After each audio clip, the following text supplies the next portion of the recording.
Good evening. I'm a single-family homeowner in San Francisco. We purchased our 1,200 square foot home 18 years ago in Bernal Heights.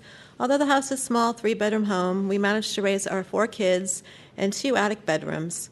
My children in the attic attend public schools in San Francisco, 2 at Mission High, 1 at Lowell, and 1 now attends San Jose State.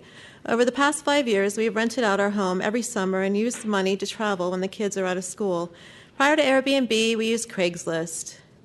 And I have to say, I much prefer Airbnb because of the peace of mind I get to not deal with collecting money and having the additional insurance. I also like being able to choose who stays at my house. I prefer a family. Last summer, I had a nice quiet family of 3 stay for a month at our house. The neighbors were delighted because my 3 teen boys tend to be loud, so our house was actually quiet for a change.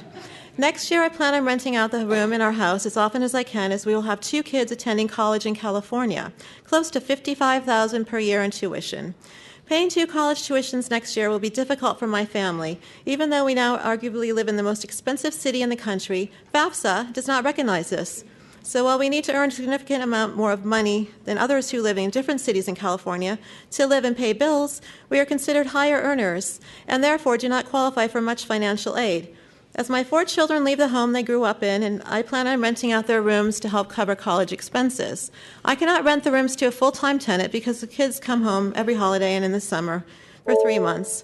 I think the real tragedy here is that my daughter, who is studying to become a Spanish teacher, probably won't be able to afford to live in the city that she grew up in.